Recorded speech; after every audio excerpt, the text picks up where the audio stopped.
Hi, welcome back to my channel. For those who don't know me, my name is Katharine, and in today's video, we're going book shopping. For those who haven't watched my Vlogtober series, I did a book shopping video where I went to a Christian bookstore in New Hampshire, Nashua, New Hampshire to be exact, called Morning Star, and I absolutely loved that store.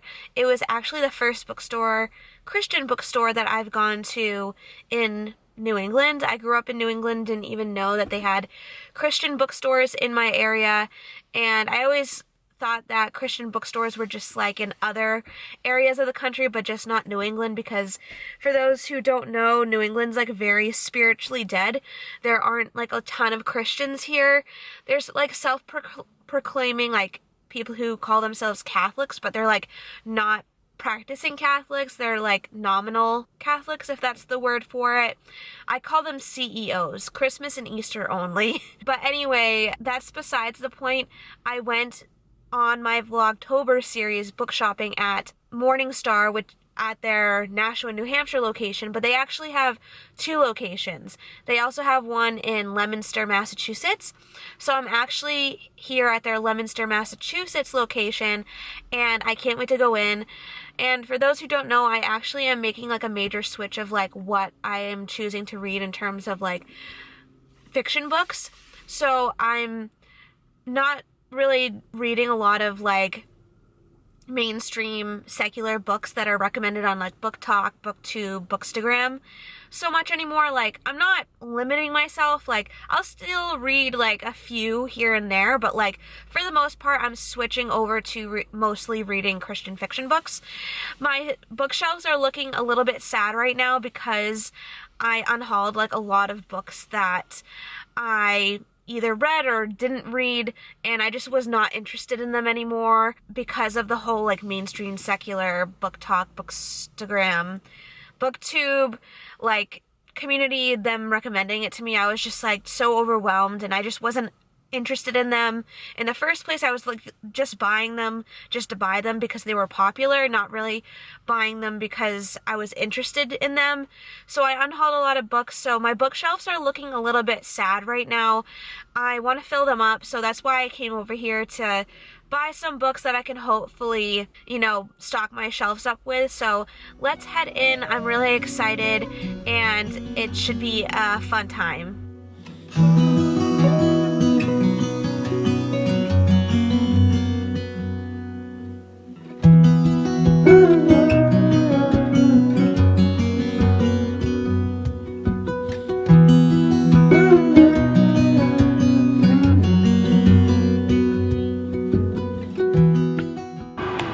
I made it inside, and literally this location is so much bigger than the other location. It makes me so happy. I'm gonna be coming here a lot more. There's like not just like Christian fiction books here.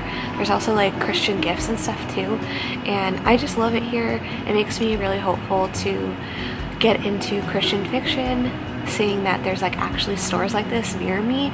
Granted, this is the like closest Christian fiction store or stores, like the two locations that they have, and they're like an hour and a half away from me, but like at least it's like driving distance and like it's manageable. But yeah, I'm gonna try to find some Christian fiction books here. I'm so excited.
From going into Morningstar.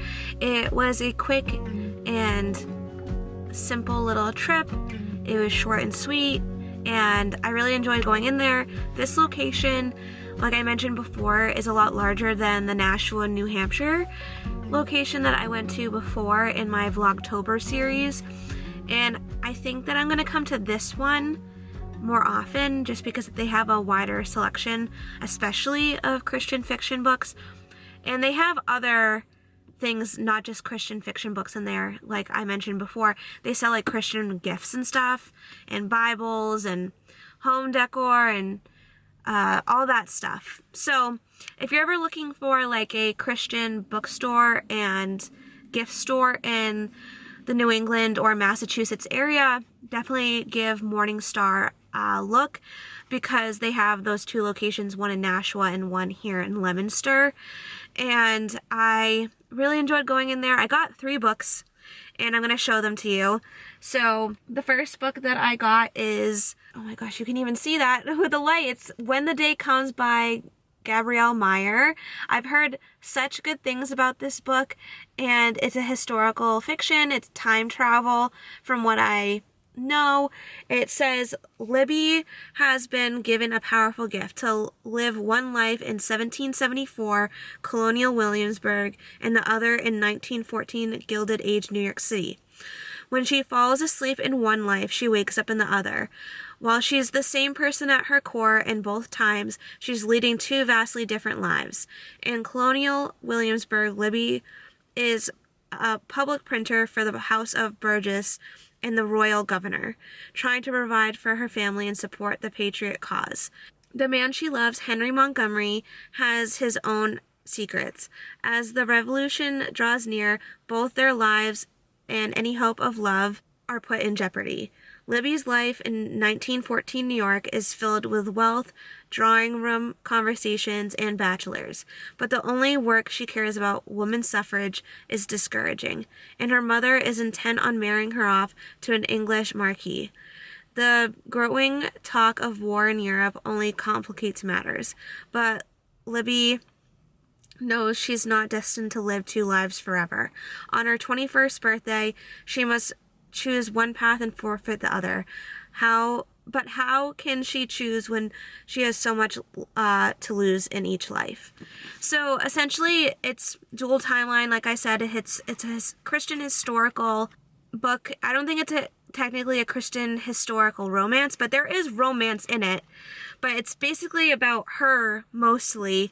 Her name is Libby, and it's a dual timeline, and one's during like revolutionary time period, one's during like the turn of the century. So like she has to choose on her 21st birthday like which life she wants to live. And then the next book I got is similar to When the Day Comes by Gabrielle Meyer. It's the second book in the series. Try to get it so the light isn't wonky. But it's the second book in the series. The series is called the Timeless series, and this is the second book. The first one being When the Day Comes. This is the second one, In This Moment by Gabrielle Meyer, yet again. And it says here, Maggie inherited a gift from her time-crossing parents that allows her to live 3 separate lives in 1861, 1941, and 2001. Each night she goes to sleep in one time period and wakes up in the other, until she turns 21, when she will have to forfeit 2 of those lives, and everyone she knows in them forever. In 1861, Maggie is the daughter of a senator at the outbreak of the Civil War, navigating a capital full of Southern spies and wounded soldiers. In 1941, she is a Navy nurse, grappling with her knowledge of the future when she joins a hospital ship going to Pearl Harbor. And in 2001, she's a brilliant young medical student fulfilling her dream of becoming a surgeon. While Maggie has sworn off romance until she makes her final choice, an intriguing man tugs at her heart in each era, only complicating the impossible decision she must make, which looms ever closer. With so much on the line, how can Maggie choose just one life to keep and the rest to lose? Oh my gosh, reading these synopses is like not my talent. But essentially, it follows another girl, but instead of it being 2 timelines, it's 3 separate timelines. And it's similar to When the Day Comes, but a different character, and I really am looking forward to reading both of these books. I think there's a couple more books in this series. I'm assuming they're all following different characters, similar plot line where it's like time travel in multiple different times, and I think they have to like choose by their 21st birthday of like what time they want to choose. But I'm really excited for both of those in the Timeless series. And then the last book I got was a Rachel Fordham book. This lighting, oh my gosh. It's called The Letter Tree, and I'm really excited for this. I heard really great things about this. It's, from what I know, a Christian historical romance, which is my favorite. And it says, Buffalo, New York, 1924. Laura Bradshaw adores stories with happily ever afters. But since her mother died 7 years ago, the Bradshaw Shoe Company heiress has been as good as locked away in a tower. Her overbearing father cares little for her dreams, throwing himself instead into the tireless takedown of his competitor, the Campbell Shoe Company. However, Laura has been gifted with a reprieve, a mysterious friend with whom she's been exchanging letters. As heir to the Campbell Shoe Company, Isaac Campbell is a sought-after bachelor who has never felt an inkling of desire for the women who constantly bat their eyes at him. His thoughts are consumed by an oak tree in the Buffalo Zoo, or rather the mystery woman he exchanges letters with, courtesy of the tree. She's been one of Isaac's only joys in a life consumed by his father's tireless hatred of Bradshaw, a hatred that Isaac is coming to realize may affect him more personally than he ever imagined. When Laura's father orchestrates a match between her and an important business owner, she resolves to pursue her only chance at freedom. But Isaac believes their story isn't bound for a tragic ending. He's certain there's more to the Bradshaw-Campbell feud than meets the eye, and he won't stop digging until he uncovers the truth that might bridge the divide between him and the woman whose words have captured his heart. So it sounds like kind of like a Romeo-Juliet situation where like they're not supposed to be together. It's like a forbidden love situation. So I'm really interested in The Letter Tree by Rachel Fordham. But those are the 3 books that I got from Morningstar, and I'm really excited to have gone, and I'm glad that I went, and I'm excited to come back again, and I hope you check it out if you're in the New England or Massachusetts area, because they're a great Christian bookstore and gift store, and you know, if you live in this area, that they're far and few between. So thank you for watching today's video. Make sure to do all the YouTube things that you know how to do, like, comment, and subscribe, and I'll see you in my next video. Bye!